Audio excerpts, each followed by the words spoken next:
Salut tout le monde, Parinéo à la barre. Aujourd'hui, on lance quelque chose de grand, une série de 0 à héros sur l'intelligence artificielle. Et non, je ne parle pas de mon parcours depuis Bonjour le monde jusqu'à passer 3 jours à chercher un point-virgule manquant. On va des tout premiers rêves de machines pensantes jusqu'aux modèles qui écrivent de la poésie, génèrent de l'art et qui, de temps en temps, conseillent aux utilisateurs de manger des cailloux. C'est l'histoire de l'IA et c'est un sacré voyage. C'est parti. Notre histoire commence dans les années 50. Un brillant mathématicien nommé Alan Turing a posé une question en apparence simple. Les machines peuvent-elles penser?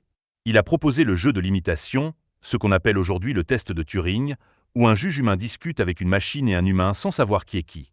Puis, durant l'été de 56, un groupe de chercheurs s'est réuni au collège Dartmouth pour un atelier. C'est là que John McCarthy a inventé le terme intelligence artificielle.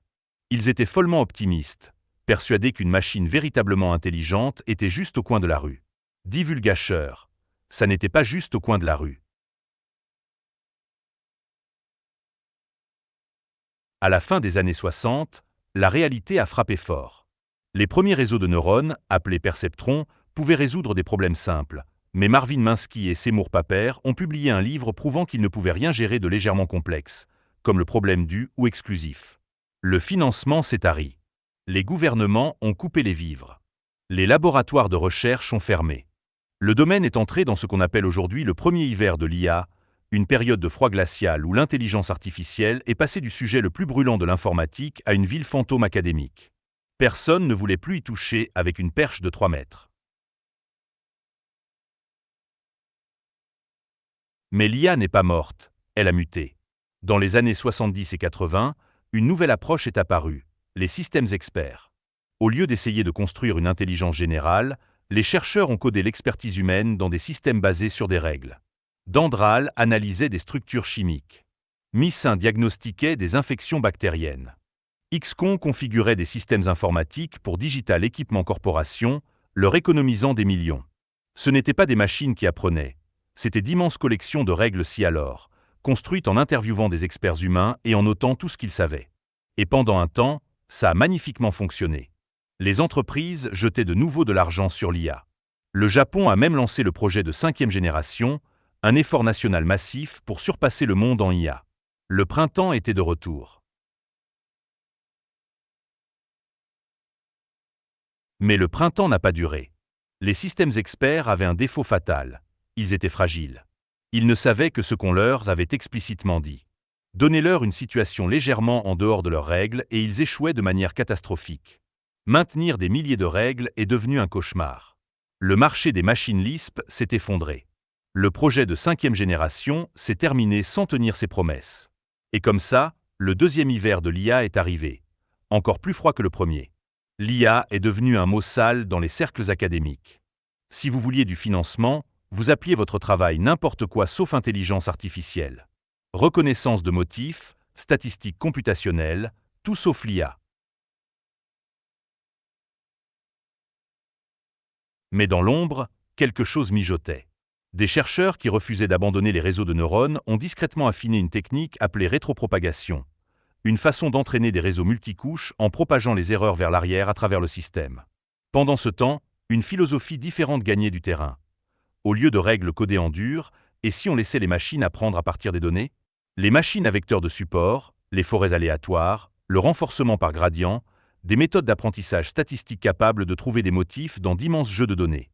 Internet générait plus de données que jamais. La puissance de calcul doublait tous les 2 ans. Les pièces tombaient en place pour quelque chose d'explosif. Et puis est arrivé 2012.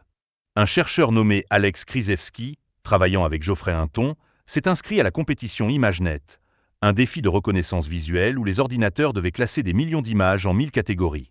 Ils ont construit un réseau de neurones convolutifs profonds appelé AlexNet, entraîné sur des GPU, des unités de traitement graphique qui se trouvaient être incroyablement douées pour les calculs parallèles dont les réseaux de neurones ont besoin. AlexNet n'a pas juste gagné.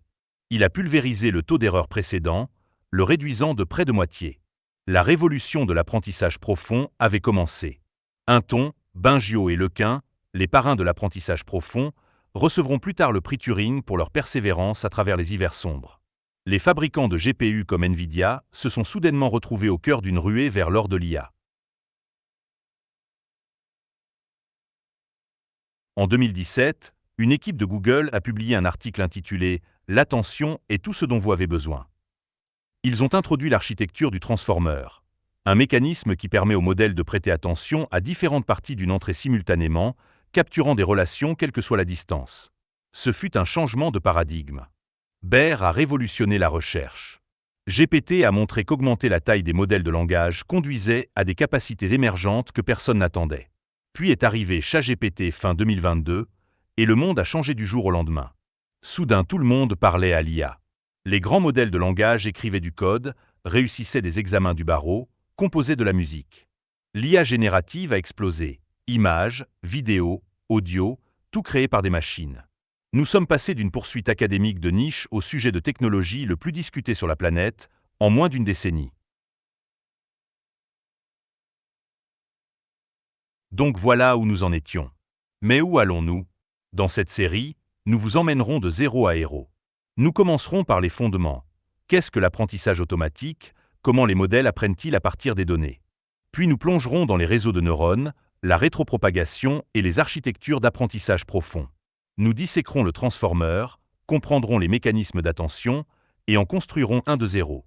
Nous explorerons l'IA générative, les techniques d'affinage, la génération augmentée par récupération, les agents IA et les implications éthiques de la construction de systèmes qui pensent de plus en plus par eux-mêmes. Que vous soyez débutant ou ingénieur chevronné, il y a quelque chose ici pour vous. Alors restez avec nous, ça va être un sacré voyage. Si vous avez aimé cette vidéo, appuyez sur ce bouton j'aime plus fort qu'AlexNet à pulvériser la compétition ImageNet. Abonnez-vous pour ne pas rater le prochain épisode, à moins que l'IA ne vous ait déjà abonné à tout sur Internet. Partagez cette vidéo avec vos amis, ou laissez votre modèle de langage de quartier le faire, il a l'air plutôt doué pour générer du contenu de toute façon. C'était Parinéo, et je vous retrouve dans le prochain épisode. À bientôt!